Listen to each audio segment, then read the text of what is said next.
जी, doctor Mahesh Prasad ji, doctor Ravindra Kumar, principal Gaya homeopathic medical college, doctor Anees ji, doctor Sameer Mohammad, सभी को मेरा सादर अभिनंदन है। साथ ही साथ यहाँ उपस्थित सभी होम्योपैथिक चिकित्सकों को मेरा सादर अभिनंदन है। मैं जहानाबाद के IIM यूनिट को धन्यवाद देना चाहता हूँ कि मुझे इस अवसर पर बोलने का मौका दिया गया है। आज का सब्जेक्ट बहुत ही अच्छी सब्जेक्ट चुना गया है नरेंद्र जी के द्वारा, अवेयरनेस अबाउट होम्योपैथिक। आज हम 200 वर्ष से ऊपर हो गई हमारी होम्योपैथिक साइंस का, फिर भी अवेयरनेस की क्यों जरूरत पड़ी? क्या जरूरत पड़ा? पहले तो जरूरत नहीं पड़ता था अवेयरनेस करने का, आज अवेयरनेस करने की जरूरत पड़ गई है। और हम ये भी जानते हैं कि बिना अवेयरनेस का हमारा साइंस आगे नहीं बढ़ सकता। आज इस अवेयरनेस को हमने 2 भाग में बांट दिया है।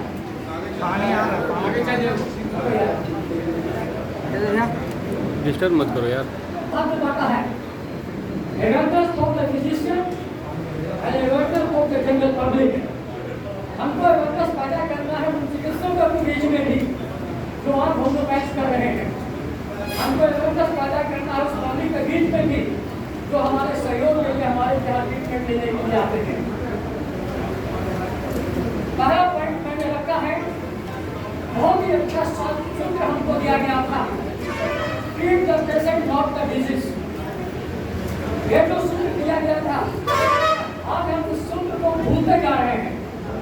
आज हम उस सूत्र पर अमल नहीं कर रहे हैं। हम होम्योपैथ बनते हुए जरूर हैं, मगर इस सूत्र को धीरे धीरे हम भुलाते चले जा रहे हैं। हुआ क्या? एक आर्ट था, एक कला था। Homeopathy is a science and also a art. A science without art is zero. A art without science is zero. अगर आप साइंस को लेकर चलना चाहता है तो आर्ट को मानना पड़ेगा, और आर्ट को लेकर के चलते हैं तो साइंस को मानना पड़ेगा, और तभी हम किसी केस को इंडिविजुअलाइज कर सकते हैं। होम्योपैथिक साइंस के अंदर जो इंडिविजुअलाइजेशन की बात कही गई है, मान लीजिए अगर होम्योपैथिक बनना चाहते हैं तो बिना इंडिविजुअलाइजेशन के आप जिंदगी में कोई केस का आप नहीं कर सकते हैं, इसलिए इंडिविजुअलाइजेशन करना पड़ेगा। एक छोटी सी एग्जाम्पल मैं देता हूँ।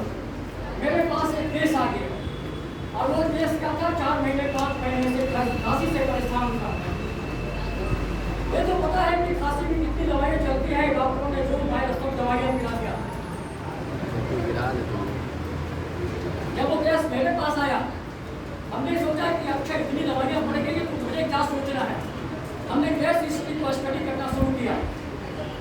हमने पूछा कि बताओ तुम्हारी जो खांसी है कैसे बढ़ती है। माइन्यूटली हमने जवाब पता चला कि श्वास लेने में बढ़ती है कि श्वास छोड़ने में खांसी बढ़ती है। उसने कहा कि श्वास छोड़ने में मेरी खांसी बढ़ती है। मैंने पकड़ लिया कि कौन सी मेडिसिन देना चाहिए। हमने सोचा कि अच्छा इसको एकोनाइट देते हैं।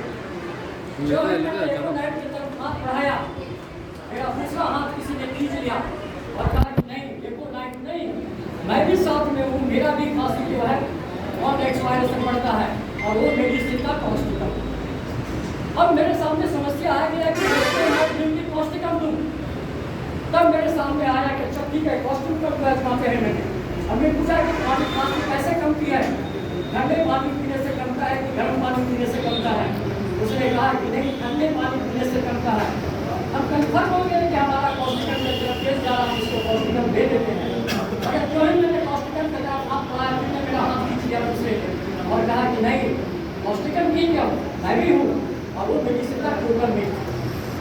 क्यूकममेट के अंदर भी खांसी जो बढ़ती है ठंडे पानी से आराम मिलती है। मैंने कहा कि अच्छा ठीक है। अब समस्या मेरे सामने आ गया कि इसको कॉस्टिकम देगी, क्यूकममेट देगी। अब समस्या आ गया कि अब सोचा अच्छा क्यूकममेट को भी आजमा देते हैं। हमने पूछा कि अच्छा बताओ तुम्हारी खांसी होती है तो कैसे होती है। उसने कहा कि हमारी जब खांसी होती है तो खांसने का कलर क्या था,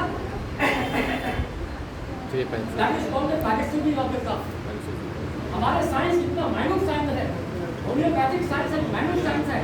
अगर सिंगल पैरासिटामोल हो एक मेडिसिन की, अगर वो डबल पैरासिटामोल हो उसमें दूसरी मेडिसिन चलेगी। अगर थ्री पैरासिटामोल की आपको भी उसमें तीसरी मेडिसिन चलना शुरू होगा। हमने कहा कि चलो यहाँ पर तो ग्लूटामेट आ रहा है, अब इसको ग्लूटामेट दे देते हैं। जो ही मैंने ग्लूटामेट देने की कोशिश किया, फिर मेरा हाथ खींच लिया किसी ने और कहा कि नहीं, हम भी हैं साथ में, आपको क्या है स्टेनोमेट ने कहा कि मुझे क्यों नहीं देगा, ग्लूटामेट क्यों देगा, ग्लूटामेट नहीं हम स्टेनोमेट देंगे। हमने समझा कि अच्छा इसका भी चांस कर लेते हैं। हमने पूछा कि अच्छा बताओ तुम तो खांसते हो, उसके बाद दस्त निकलता है, उसका टेस्ट क्या होता है? उसने कहा कि ये टेस्ट जो होता है वो स्वीट टेस्ट होता है। हमने कहा कि we confirm the general patient of the स्टेनोमेट और हमने स्टेनोमेट दिया और पेशेंट आराम हो गया। This is the equilibrium of the homeopath science. Homeopath science के अंदर आप पेश को आराम नहीं कर सकते। दूसरा मेरा पॉइंट है, आज क्या है, आज हम होम्योपैथ तो हैं, ट्रीटमेंट तो कर रहे हैं, मगर 90% होम्योपैथ डॉक्टर टेस्ट कर रहा है, मेडिसिन प्रिस्क्रिप्शन कर रहा है on the basis of the pathology, on the basis of the disease. अब हमसे भी पूछते हैं कि सर इस डिजीज में कौन कौन मेडिसिन चलेगा? अगर टेस्ट करा दिया, ब्लड टेस्ट, यूरिन टेस्ट, ये टेस्ट, वो टेस्ट, सारा टेस्ट करा दिया, आप सोच लीजिए अगर ये प्रैक्टिस करते हैं, पैथोलॉजी बेस्ड पर प्रैक्टिस करते हैं और डिजीज बेस्ड पर प्रैक्टिस करते हैं, तो हेलिकल ऑर्गेनम के अंदर इसमें लिखा है कि जो ब्लड आप साइड से निकाल दीजिए, प्योर करनी होगा जिंदगी में। प्योर करने के लिए आपको पैथोलॉजी के ऊपर बेस करके ट्रीटमेंट नहीं करना है। प्योर करने के लिए आपको डिजीज बेस पर ट्रीटमेंट नहीं करना है, आपको इंडिविजुअलाइजेशन करने के ही करना पड़ेगा। आप पहले कर सकते हैं, आप रोग को आराम कर सकते हैं, आप रोग को राहत दे सकते हैं, मगर नेवर क्योर ये डिजीज। नेक्स्ट पॉइंट क्या है, वो है क्या, लोग बहुत आसान तरीके से कहते हैं, आज तक जितने भी सेमिनार होते हैं, जितने भी जगह होते हैं, अच्छे लोगों के पास से सुनते हैं और लोग भी होते हैं, होम्योपैथिक दवा को रिएक्शन नहीं करती है, आराम से खाओ। मैं कहता हूँ इस वर्ल्ड के अंदर, इस धरती के अंदर कोई भी ऐसी एक चीज बता दीजिए जिसका एक्शन होगा और रिएक्शन नहीं होगा। अगर एक्शन है तो रिएक्शन होगा, होम्योपैथी की मेडिसिन की अगर एक्शन है तो रिएक्शन होगा। अगर हम कहते हैं कि हमारी मेडिसिन रिएक्शन नहीं करती है, ये हमारी गलत धारणा है, ये गलत सोच है, इसको बदलना पड़ेगा। ये न्यूटन्स लॉ है, ये न्यूटन्स लॉ थर्ड लॉ के अंदर कहा है, प्रत्येक क्रिया के बराबर विपरीत प्रतिक्रिया होती है। अगर एक्शन है तो रिएक्शन होगा। और यही कारण है कि आज हमारे दूसरे साइंस वाले हमको क्या कहते हैं, होम्योपैथी की जो फॉल्स साइंस क्यों कहते हैं, ये मेरी वजह से, मेरी गलती की वजह से कर रहे हैं। इसलिए कि हम कहते हैं कि हमारी मेडिसिन रिएक्शन नहीं करती है। जिस दिन हम कहना शुरू करते हैं कि मेरी मेडिसिन भी रिएक्शन करती है, वो एक्शन मानने के लिए तैयार हो जाएगा। एक्शन है रिएक्शन होगा, एक्शन नहीं है रिएक्शन नहीं होगा। तीसरी पॉइंट मेरा है, यहाँ बहुत से फिजिशियन बैठे हुए हैं, बहुत अच्छे फिजिशियन बैठे हुए हैं। मैं जानता हूँ कि उनके प्रिस्क्रिप्शन भी बहुत अच्छे होते होंगे, प्रिस्क्रिप्शन भी वो कर लेते होंगे, केस भी अच्छी से देख लेते हो, मगर एक कमी है, उस कमी को अगर दूर कर दें तो हम समझते हो लाइफ में बहुत ज़्यादा सक्सेस करेंगे। और वो कमी क्या है, पेशेंस की कमी, जिसको कहते हैं वेट एंड वॉच। एक पेशेंट आपके पास आया, पेशेंट नहीं रखेगा, पेशेंट को कहा तो रहेगा नहीं, पेशेंट को कहेगी कि हमारी तकलीफ कर ले गई है। जब आपने ठीक है होम्योपैथ सही सिलेक्शन कर लिया है तो आप अपने मेडिसिन के ऊपर विश्वास रखिए, आप अपने साइंस के ऊपर विश्वास रखिए। ये नहीं कि आज हम विश्व को कुछ मेडिसिन दिए, सामने कुछ मेडिसिन देते तो आपको कोई मेडिसिन देती है। आप इस तरह से भी टेस्ट को आराम नहीं कर सकते। इसलिए टेस्ट का उनका हमको दिया गया था वेट एंड वॉच। हर एक मेडिसिन की क्रिया करने का एक वक्त होता है, एक समय होता है, ससेप्टिबिलिटी के अनुसार भी एक समय मिलता है। तो थोड़ा सा वेट करके देखिए, आपकी मेडिसिन बहुत अच्छी क्रिया करेगी। बहुत ज़्यादा लोग जो असफल हो रहे हैं उसका एक कारण ये भी है कि हम वेट नहीं कर रहे हैं, हम सही मेडिसिन को सिलेक्शन कर रहे हैं, उस पर हम इंतजार नहीं कर रहे हैं। और इस इंतजार में क्या है, पेशेंट को पेशेंस रखना है, डॉक्टर को भी पेशेंस रखना है। हो सकता है कि पेशेंट पेशेंस ना रखे, मगर डॉक्टर को तो पेशेंस रखना ही पड़ता है। सुनिए सब कुछ, पेशेंट का सारा बात सुनिए, और अगर भी कंफर्म है कि हमारा मेडिसिन सही है, level your medicine, it will take you. तीसरी पॉइंट क्या है कि हम धीरे धीरे क्या कर रहे हैं सर थोड़ा सा चेयर हल्का ऑर्गेनन की सारी बात सा हल्का सा भूलते चले जा रहे हैं। ऑर्गेनन क्या है? ऑर्गेनन जो है होम्योपैथ का एक धर्म ग्रंथ है। उस धर्म ग्रंथ को सिर्फ घर में रखने से काम नहीं चलेगा। आप वेद को घर में रखे हुए पढ़ते नहीं है, रामायण को घर में रखे हुए पढ़ते नहीं है, गीता को घर में रखे हुए पढ़ते नहीं है। उसी तरह होम्योपैथ अगर ऑर्गेनन घर में रखा हुआ है पढ़ता नहीं तो बेकार चीज है। आज क्या है? आज हम ऑर्गेनन के अंदर जो माइलम शब्द बोला था, हेनीमैन ने अपने लाइफ में 30 वर्ष तक फेलियर हुआ और 30 वर्ष के बाद उन्होंने फिर देखा कि क्यों हम फेलियर हो रहे हैं। तब हेनीमैन के ध्यान दिया कि नहीं, ये कोई चीज है जहाँ पर हमको दिक्कत की सामना पड़ेगी और तभी वो माइलम की खोज की गई। मैं एक छोटा सा एग्जाम्पल देता हूँ, आप समझ जाइएगा। सपोज आपके पास कोई पेशेंट आ गया और पेशेंट आकर कहा कि मुझे ज्वाइंट पेन बहुत काफी है, चलने में काफी दर्द होती है। अगर जब फर्स्ट कुछ कदम चलते हैं तो हमारी तकलीफ बढ़ जाती है और चलते चलते चलते मेरा कदम जो है बहुत आराम मिल जाता है। 99% होम्योपैथ में आप बैठे हुए हैं, सभी यही सोचेंगे कि इसको रस्टक्स दे दिया जाए और रस्टक्स देने से आराम हो जाएगा। माय डियर फ्रेंड, याद रखिए, अगर वो पेशेंट साइकोटिक माध्यम से सफर कर रहा है, जिंदगी भर भी रस्टक्स खिलाइएगा, रस्टक्स का सिम्टम होने के बाद में भी पेशेंट आराम आपसे। अब वहाँ पे वो सोचना पड़ेगा कि कौन से ऐसी साइकोटिक मेडिसिन है जो सेम सिम्टम्स को प्रोड्यूस करता है। अगर वो सेम सिम्टम्स को प्रोड्यूस करने वाला कोई मेडिसिन अगर मिलता है तो उसे पढ़ करके देखिए। जब मेडिसिन पढ़िएगा तो देखिएगा साइकोटिक का सेम सिम्टम दे रहा है, और अगर मेडिसिन अगर दिखेगा तो देखिएगा कि आपका पेशेंट उसी मेडिसिन से आपको आराम मिल जाएगा। तो यहाँ पर क्या है, हम माइनर को भूलते जा रहे हैं, माइनर को अपनाना पड़ेगा, तभी हमारा साइंस आगे बढ़ेगा। उस पॉइंट जो जनरल पब्लिक के साथ साथ हमारे फिजिशियन के लिए भी जरूरी है, वो क्या कहते हैं, हमारे पास भी पेशेंट आता है तो सारे लोग यही बोलते हैं होम्योपैथिक पहले रोग को बढ़ा देता है, उसके बाद आराम करता है। यार फ्रेंड, ऐसी कोई बात नहीं है कि होम्योपैथ रोग को पहले बढ़ाता है। होम्योपैथिक कभी कोई रोग को नहीं बढ़ाता है। इसका ये है कि जब हमारे क्रॉनिक टेस्ट के ट्रीटमेंट के लिए हमारे पास आता है तो हम अपने गुडविल के लिए सारे मेडिसिन को बंद कर देते हैं, और सारे मेडिसिन को बंद करने के बाद जो पैलिएटिव मेडिसिन उसका चल रहा था, क्या हुआ कि हमारे मेडिसिन चलने के बाद वो मेडिसिन बंद हुआ तो उसकी तकलीफ बढ़ गई। हमारी मेडिसिन से कोई तकलीफ नहीं बढ़ी है, होम्योपैथिक से कोई तकलीफ नहीं बढ़ा है। बढ़ा किस कारण से? जो पैलिएटिव मेडिसिन उसको यूज किया जा रहा था, जिसके कारण उसकी तकलीफ बढ़ गया। तो लोग क्या कहते हैं कि होम्योपैथिक से उसकी तकलीफ बढ़ गई, होम्योपैथिक से कोई तकलीफ नहीं बढ़ती है, आपका होम्योपैथिक कोई तकलीफ बढ़ाता है। हाँ, एक बात ध्यान रखिएगा, वो क्या होता है कि जब हम पोटेंसी का सिलेक्शन करते हैं, पोटेंसी का सिलेक्शन करने के बाद में ऑर्गेनल के नेचर स्टॉक के अंदर क्या बनाया, फिर प्रोटीसिस के अंदर जब पढ़िएगा तो कहा है एविका डायनेमिक एफेक्ट्स भी permanently stored bye testing one similar in the manifestation and different in kinds. आप देखिए उसमें क्या है कि रोग का लक्षण, दवा का लक्षण एक होना चाहिए, साथ ही साथ जो रोग का पावर है और मेडिसिन का पावर एक होना चाहिए, तभी हम उस पेशेंट को आराम कर सकते हैं और कोई तकलीफ नहीं हो सकता है। अब क्या होता है, हम सीधे 200 से 100 देते हैं मेडिसिन, 200 पावर से 1000 पावर पर चल गए। इस बीच में हमारे पास पावर नहीं है। अगर आपके पास पावर नहीं है, कंपनी के पास है, अगर कंपनी से कहिएगा कि हमको 500 मेडिसिन चाहिए तो आपको सप्लाई करेगा।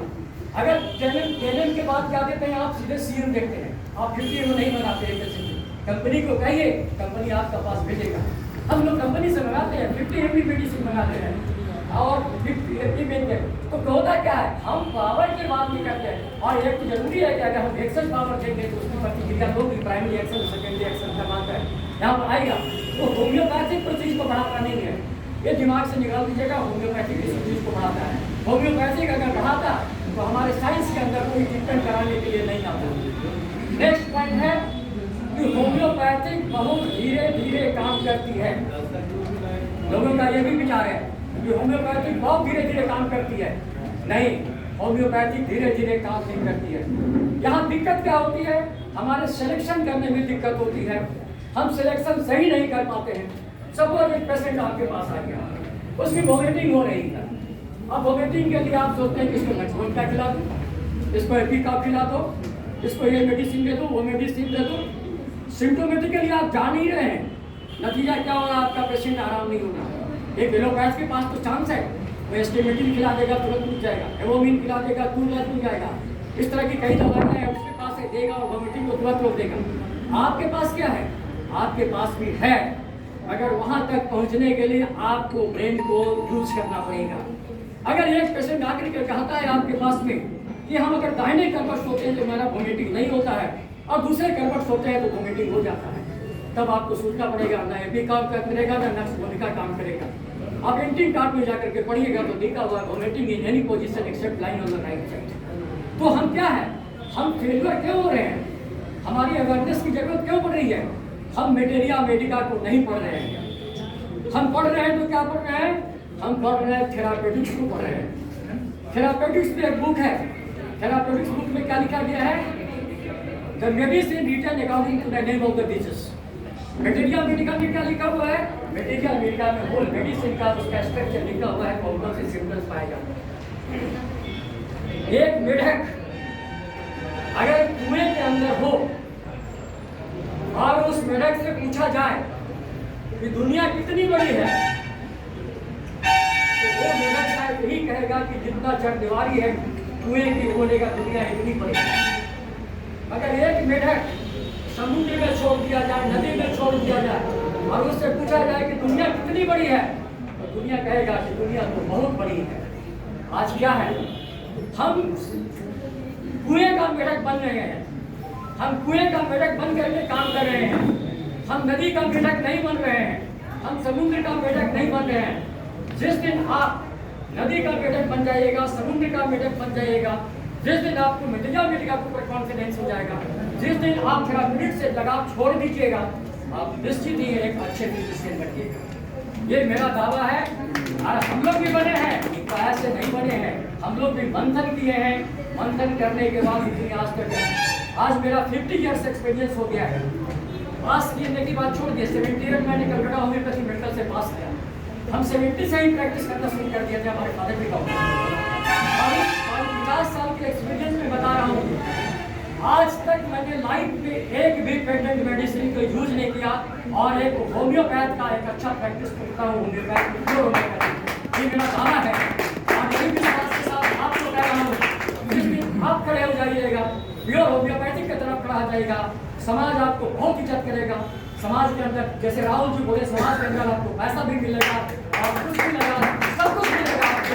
ऐसा बात नहीं है, सब कुछ मिलेगा। ये जरूरत है आपको खड़ा होने के लिए, जरूरत है आपको सहयोग करने के लिए, हेलीमैन के रास्ते को पाने के लिए, हेलीमैन के रास्ते पर चलने के लिए। मैं रिक्वेस्ट करता हूँ और सभी से मैं आग्रह करता हूँ कि आप होम्योपैथ बन के तो देखिए। होम्योपैथ की डिग्री से आवश्यकता नहीं है। मैं क्वांटिटी और क्वालिटी दो शब्द होती है। हम क्वालिटी में बने, क्वांटिटी में नहीं बने। अगर हम क्वांटिटी में बन जाएंगे और क्वालिटी में पिछड़े रहेंगे तो हमको कोई नहीं पूछेगा, आने वाला भी लोग नहीं पूछेगा। अगर जिस दिन हमारे अंदर क्वांटिटी नहीं होकर के क्वालिटी हो जाएगा, दूसरा साइंस भी आपको कहेगा कि हाँ सर आप मेरे सामने खड़े लायक और इज्जत करेगा, उस दिन आपको इज्जत करेगा। इसी के साथ मैं वाणी का विराम भी लेना चाहता हूँ और अपील भी करना चाहता हूँ कि मेरे जितने भी होम्योपैथ डॉक्टर हैं, आप होम्योपैथ करके देखिए, होम्योपैथ बन करके देखिए। हेलीमैन का आशीर्वाद आपके साथ है, मेरे साथ भी हेलीमैन का आशीर्वाद है और मैं इसीलिए फल चुका हूँ। धन्यवाद।